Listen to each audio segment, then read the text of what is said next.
Hello again, thank you for joining me for another video. So in today's video, I'm going to talk about something that I think affects everybody who is going through a spiritual awakening, like understanding what is the point, what are you trying to accomplish, and asking yourself that every single day that you're on the path, because it will give you insight into where you are straying and why, and what deeper issues, conditioning, belief systems, what haven't you surrendered yet to your primary goal. And understanding what your primary goal is, especially in today's spiritual marketplace, it's important because it isn't the same for everyone. And as far as I can tell, the whole point of spiritual awakening is to create a pathway for communication with the divine.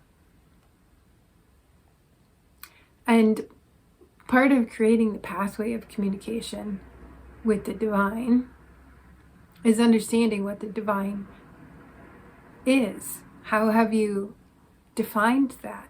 What is your interpretation? That's the first step. What is your interpretation of the divine? And you'll go through, this is, I think, the seeking phase. The seeking phase is, what the hell do people mean when they say God, when they say, guru, when they say spiritual awakening, when they say divine, paranormal, creator, prime source? What do they mean? What is that? What is the fundamental force that is sustaining all of this activity? There's so much activity happening, and yet we don't run into each other. It feels as if there's a force there. What is that presence? And does it care? That'll be your second question. Does it care? And people get hung up on one or the other of these questions on the spiritual path, trying to theologize and make rules about something that is clearly bigger than our senses demonstrate. So essentially what you're attempting to do is believe that there is something more than what your biological senses are telling you there is, given the fact that we have some proof that's true just based on simple things like art and imagination and writing and miracles. And now that we understand a little bit about things like quantum tunneling and the way in which time might not be as obvious as we thought it was, investigating these quasi-natural states of consciousness.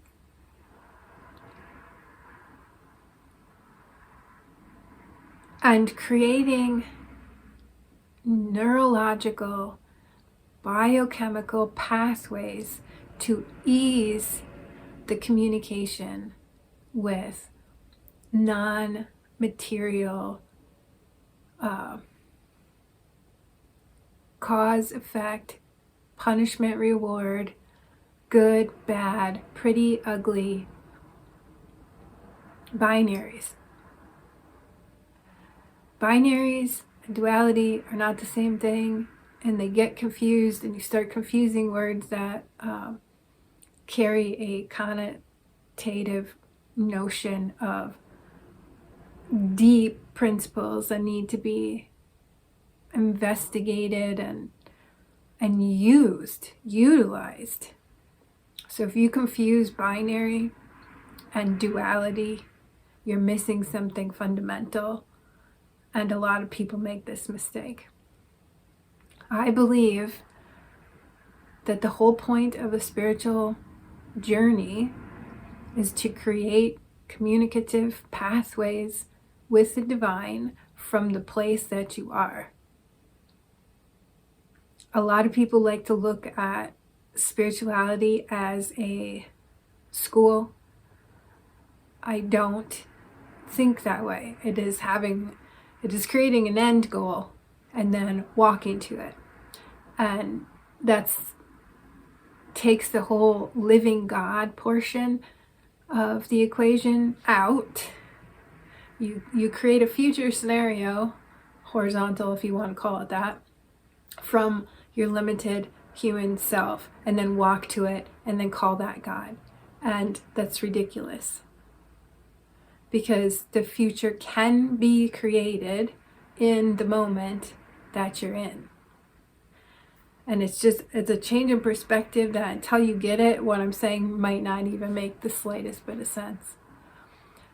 So, understanding concepts of evil and understanding concepts of philosophical purpose and meaning and motivation and decoding sacred texts and the catch-all of spiritual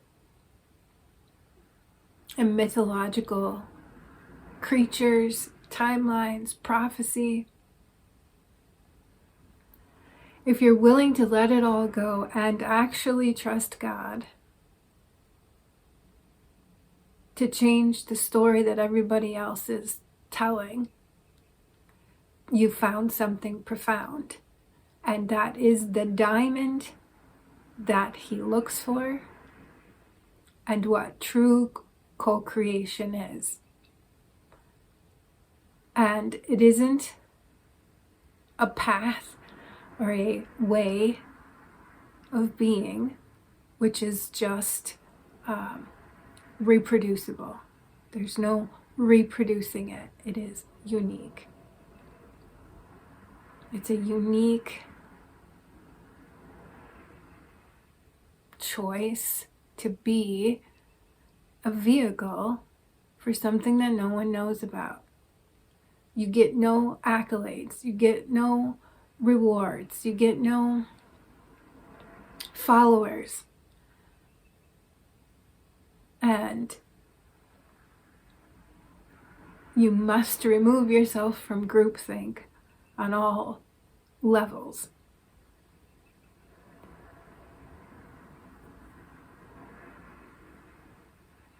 Because you're going to affect all of that whether you mean to or not. Because that's the choice point that is being added to the equation. And all of the temptations that surround a soul attempting to be this way.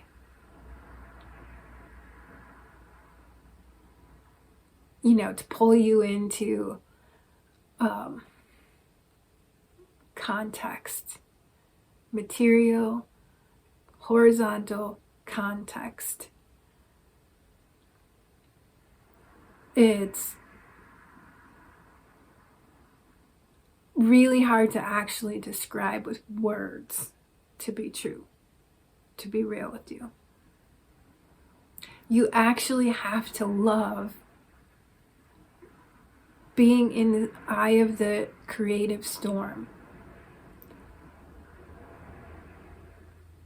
and practice a form of self-restraint and discipline in a human body that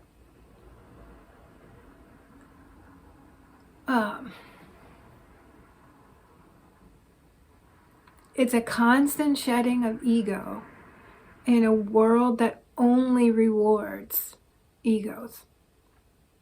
And so you're completely wired physically when you start your journey to seek reward as proof you're on the right path. And God does not operate that way. And it is excruciating to watch people speak in vain, speak towards themselves, using the accoutrement of spiritual knowledge. It's weird, man. It's the hardest thing to really dig deep about, like the nature of trying to create community to support one another without the addition of hierarchy, within the context of followers, likes, and money. And you have people who just do not care one way or another about the long-term effects or karmic repercussions in the face of some of this, the depth of potential that we're talking about. So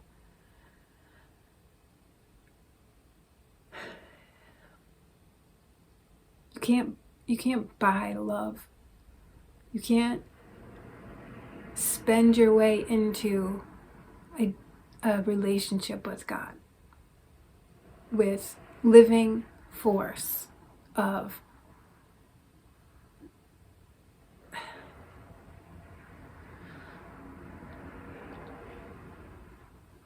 you just can't spend your way there. That's not how it works. And so I was asking, because I'm dealing with this spirit of Cain thing. I'm dealing with it. I'm digging into it. I'm looking at religiosity. I'm looking at dogma. I'm looking at the spirit of Cain. I'm looking at what is the point? What was I trying to gain? And there's always this get out of suffering kind of vibe to it, because that's the thing that trauma will do to you, is you will feel that pressure of other people's will on you, and you can sense, hey, that's not my choice. And then it gets you investigating, what is my choice? Oh, there's a something here. There's a self here. Who is this self? What is this self? What is the point? And then you reorient yourself with the world. And it's a process. It's a process. Because you aren't one with everything when you are unaware. You have to be aware in order to be one with everything. And choice is part of it. It isn't a, eyes closed, whatever happens, and everything is acceptable. That's a child's perspective. And I think I'm going to stop for there, because it was actually a bigger download, and I hope to add the whole layer of life and death and understanding that, and stop making deals with death. Recognize the signs of the Lord of Death, and make a choice in those spaces not to go to battle, but to not partake. And the vibe of it is subtle and it's nuanced. And so I'm just looking at the places where this shows up in religiosity and dogma and ideas of reward and material horizontal leanings that appear spiritual and aren't. And you could put a different robe on them 5,000 times, 5,000 different treatments for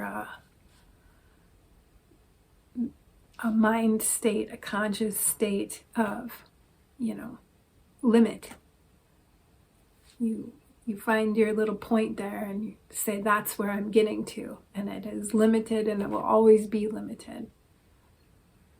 So, till next time, take care.